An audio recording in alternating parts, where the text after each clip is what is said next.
Anda masih bersama kami, tentunya masih bersama seorang Magic Veter ya, Mr. Sarwandi. Kita masih lanjut lagi ya, masih membahas rezeki otak kiri ya. Tadi ya, kalau semuanya seperti diinformasikan bahwa dari otak kanan kemudian otak kiri, yaitu mempunyai fungsi ataupun juga plus minusnya. Nah, kalau otak kiri ini apa yang menjadi keunggulan dari otak kiri ini, Mr. Sarwandi? Oke. Jadi otak kanan itu yang cari duit, sedangkan otak kanan yang cari duit, otak kiri itu yang ngelola duit. Ada orang yang pandai marketing, banyak orang yang pandai merayu, pandai dalam bernegosiasi, pandai dalam menghibur. Itu otak kanan semua tuh pekerjaannya, profesinya tuh di depan layar. Tapi pada hakikatnya yang di belakang layar ini yang tidak terlihat, itu kebanyakan mereka lah yang sebenarnya membuat otak kanan itu tampil. Coba bayangkan kalau tidak ada sutradara di balik semua film-film terkenal dan box office hari ini. Itu semua kan otak kiri semua itu yang di belakang layar, yang tidak tayang orangnya, tidak tampak wajahnya. Cuma namanya dong itu yang paling terakhir yang layar muncul-muncul tuh. Yang latar hitam baru muncul semua itu semua otak kiri semua tuh yang kerja. Pengaturan suara ya, terus juga gambarnya, animasinya semuanya itu rata-rata yang di belakang itu otak kiri semua. Nah, yang paling krusial sebenarnya di sini adalah otak kiri itulah yang bisa membuat uang itu berkembang biak. Ya, apapun profesi Anda, mau pebisnis maupun yang saat ini jadi sebagai karyawan, pegawai negeri sipil, apalagi Anda yang mohon maaf ya, apapun profesi Anda saat ini, kalau Anda pakai otak kiri, maka lihatlah hasilnya luar biasa. Nah, saya bahas ini dengan ilmu investasi. Ternyata investasi itu adanya di otak kiri. Kita mau berinvestasi tentu harus menganalisa, melihat ya. Dan saya sangat melihat kondisi saat ini kita selalu kena inflasi. Kalau pakai otak kanan habis sudah. Nah, coba perhatikan deh. Kemarin itu saya berfoto dengan coba dicek di Instagram saya itu ada foto saya dengan sebuah motor Hondri. Kalau dalam bahasa Makassar itu Hondariolo. Itu motor harganya di zamannya di tahun 1970 itu Rp158.000. Satu unit motor kita bisa beli. Bisa kita dapat, dipakai, wow, mengantar keluarga, bisa jalan kemana-mana. Seperti motor pada saat ini. Nah, fungsinya ya, secara fungsi. Kalau model mah jangan lihat dulu lah. Tapi secara fungsi, itu sama dengan motor yang kita beli dengan harga saat ini berapa? 20 jutaan. Kalau mau yang second, paling barter ada 7 jutaan, 10 jutaan. Juta ya? Kalau beruntung banget dapat yang harga 5 jutaan. Ada sebenarnya, tapi mungkin ya banyak nih rusak-rusaknya. Harus diservis lagi ya? Iya, itu lebih banyak. Lebih berat servisnya. Ya, tapi bayangkan dulu 158.000 itu bisa beli satu unit motor tahun 1970. Nah, apa artinya teman-teman semua? Bayangkan kalau 158.000 itu ada orang yang ngutang sama Anda uang senilai 158.000 saat itu.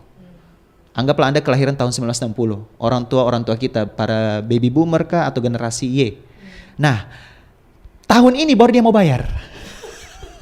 Kira-kira Anda mau terima dengan uang 158.000 atau satu unit motor? Itu pertanyaan saya. Apa artinya teman-teman semua ya, para smart listeners dan penonton di Smart FM ini, bahwa ternyata teman-teman semua kita perlu kelola uang kita dalam dunia investasi. Ada 4.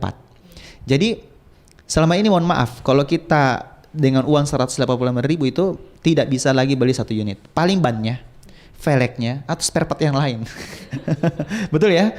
Nah, sekarang apa yang kita bisa lakukan dengan uang kita saat ini? Ketika kita dapat gaji, ini Umar Khattab bilang, wahai para pekerja, wahai para karyawan, wahai para pegawai, apapun profesi Anda, ya. Beliau mengatakan nih dalam buku Fikih Ekonomi Umar radhiyallahu anhu itu tebalnya luar biasa nih. Ini tulis seorang doktor. Ini disertasinya nih. Jadi buku setebal ini ada di rumah, di kantor. Itu ada satu quote menarik dari Umar Khattab. Beliau mengatakan, wahai para pekerja, jika kalian dapat upah, dapat gaji, jangan belanjakan semua. Sebagian belikan kambing, sebagian belikan ladang. Artinya apa? Kita memang dianjurkan untuk berinvestasi dalam sektor yang produktif dengan sektor real. Seperti kita beli properti tanah dan juga membeli bisnis yang sudah jadi. Nah, jadi urutannya bagaimana? Ada 4 aliran uang yang membuat uang Anda insya Allah akan meningkat. ya, walaupun bukan Anda yang bekerja. Pertama, Dicatat ya. dicatat. Dicatat Yang ya. pertama, berinvestasi di bisnis sendiri. Ini buat para pengusaha. Ya, misalnya nih, Jadi kalau ada bisnis, Anda seorang pengusaha dan sebagai entrepreneur, jauh lebih baik Anda misalnya seorang distributor sebuah produk, Anda punya toko online, toko offline, ruko dan sebagainya, jauh lebih baik Anda berinvestasi di bisnis Anda sendiri. Anda mesti menambah modalnya supaya lebih besar sehingga tampak lebih keren. Dan itu adalah cara untuk membuat bisnis Anda lebih berkembang. Itu investasi pada bisnis sendiri. Itu yang pertama. Ada orang yang tidak bisa berbisnis. Saya tahu itu karena banyak teman saya itu lebih senang berinvestasi. Dia lebih senang mempercayakan uangnya hasil dikelola ya. Iya, hasil jeripayahnya selama kerja sampai pensiun bahkan ya. Itu ternyata dia lebih mau dikelolakan uangnya daripada dia deposito bagi hasilnya cuma 3 sampai 4% setahun, sedangkan inflasi lebih tinggi daripada itu. Jadi sebenarnya kalau dihitung-hitung tuh dalam setahun itu uang kita nilainya turun, bukan naik. Sedangkan dalam bahasa Inggris mata uang itu berasal bahasa Inggrisnya adalah currency. Kan dalam definisinya currency arus. Current. Berarti dia harus bergerak terus menerus. Tidak boleh berdiam diri. Artinya uang kita itu tidak ada nilainya sekarang gitu ya. Iya, kalau kita cuma simpan, apalagi di bawah kasur. Selain dimakan rayap, dimakan inflasi, iya kan? Inflasi 12%. Bayangkan 12%. Kalau 12% berarti nilai uang kita itu yang misalnya kita simpan uang kita 10 juta atau 100 juta. Berarti dia minus 12% setiap tahunnya. Oke, jadi memang harus dikelola gitu ya. Dikelola uangnya. Ya itu ya salah satu hal yang membuat rezeki kita itu akan bertambah gitu ya. Betul. Jadi yang pertama tadi bisnis sendiri, di bisnis sendiri, investasikan. kemudian investasikan, kemudian ada 4 berinvestasi di bisnis orang lain, beli franchise yang sudah autopilot, ya kan? Atau ada usaha teman kita yang kita bisa syirkahkan, kita invest di sana. Ya, terus yang ketiga, kalau memang Anda tidak percaya dua-duanya nih, Anda tidak bisa bisnis sendiri. Terus Anda tidak pernah percaya orang ini, kalau nanti rugi nanti rugi bahasanya itu. Oke, ada pilihan yang ketiga. Anda beli tanah, beli properti di tempat yang strategis. Dan kalau Anda melihat misalnya nih, kalau di Makassar nih, saya sarankan itu wilayah di Moncongloe sama di Patalasang. Yang mana nih untuk yang sunrise lahan gitu ya? Lahan-lahan yang masih murah banget itu wilayah-wilayah yang nanti akan ada pengembangan. Kita tahu Makassar ini kan makin padat ya, makin padat. Saya tidak mau sebut macet, tapi makin padat. Tentu penduduknya makin banyak. Semakin banyak, tentu pembangunan cuma dua, semakin ke pinggir atau semakin ke atas. Di Jakarta kita tahu sudah nggak ada tanah yang murah, semuanya pembangunan ke atas apartemen yang dijual. Nah, terus akhirnya melebar kemana? Ke kota-kota yang seperti Bekasi, Bogor, Depok, ya, Tangerang Selatan. Arahnya kemana? Kalau Makassar arahnya kemana nih nantinya? Tentunya ada dua, Goa sama Maros. Jadi itu ya menjadi lahan yang potensial ya di sana ya. Kalau Anda punya lahan di wilayah Maminasata, itu jalur segitiga emas yang akan menghubungkan kota-kota seperti Takalar, Sugu Minasa, Maros dan Makassar. Itu di situ yang paling lagi hype-hype-nya tuh. Oke. Itu bakal luar biasa tuh investasi sana, dan mumpung lagi murah-murahnya, cari deh. Makanya saya itu melihat potensinya di sana. Nah, itu yang ketiga. Anda misalnya, aduh mahal kalau tanah. Ada yang lebih murah. Yang lebih ekonomis adakah? Yang paling ekonomis itu adalah beli logam mulia 24 karat 99,99% fine gold. Emas batangan. Emas batangan. Bukan emas perhiasan ya. Kalau emas perhiasan, susut luar biasa, jangan. Emas batangan. Karena emas itu ternyata dalam 10 tahun terakhir itu dia melipat gandakan nilai uang kita. Tapi sebenarnya bukan nilai uang kita bertambah, tapi kita bisa menekan inflasi. Contoh, dulu waktu saya beli 10 gram emas, itu harga 530 ribuan di tahun 2015. Sekarang sudah hampir sejutaan 1 gram. Artinya lebih berapa persen itu? 2 kali lipat. 2 kali lipat ya? Iya kan? 2015 itu loh. Saya ingat sekali 2015, sekarang 7 tahun. Dalam 7 tahun saja itu sudah naik berapa persen tuh? 2 kali lipat. 2 kali lipatnya. Iya.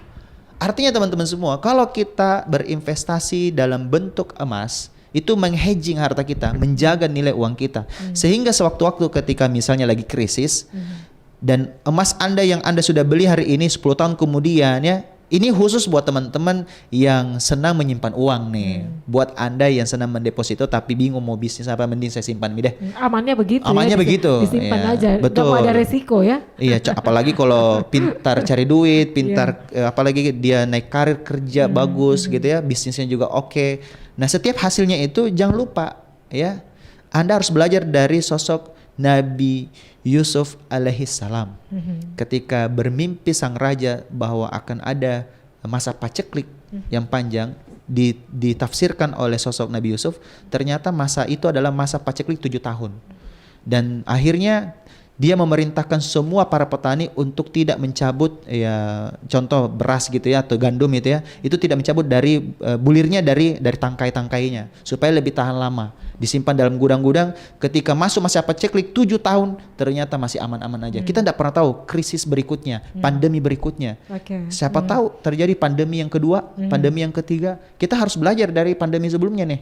Kita ini nggak siap semua nih. Maka apa yang harus kita lakukan? Mulai hari ini kita harus melek investasi, melek finansial.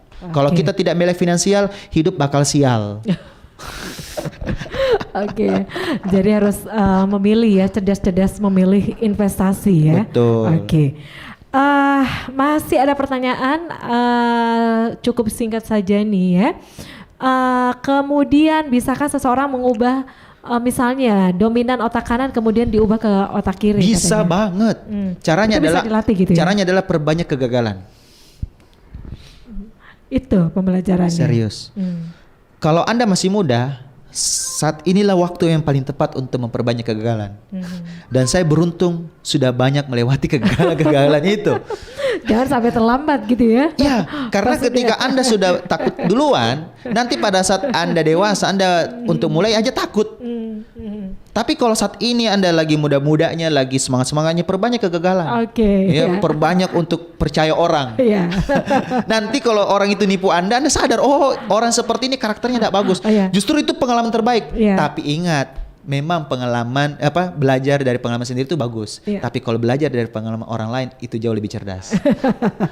Baik. Artinya gini, Anda tidak perlu juga sampai ditipu orang dulu dong. Tidak perlu. Anda tinggal belajar sama mentor yang tepat. Itulah kenapa cara ringkas untuk mencapai rezeki otak kiri, mentoring.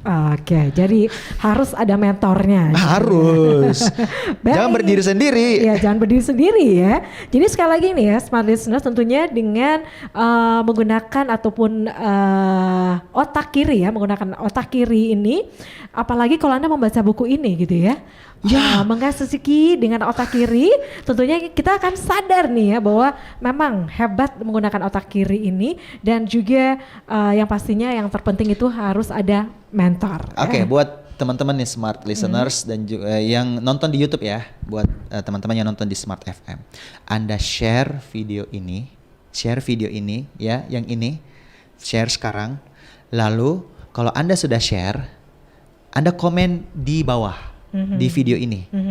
Nanti tim Smart FM akan milih satu dan akan kirimkan satu gratis, dan ini gratis dari saya. Satu buku gratis untuk Anda share ke seluruh grup ya, ke Facebook, ke Instagram, ke story, terserah deh. Ke teman-teman ya. Baru komen cepat. Yang beruntung ya, yang paling banyak bilang saya sudah share ke 100 grup misalnya gitu ya.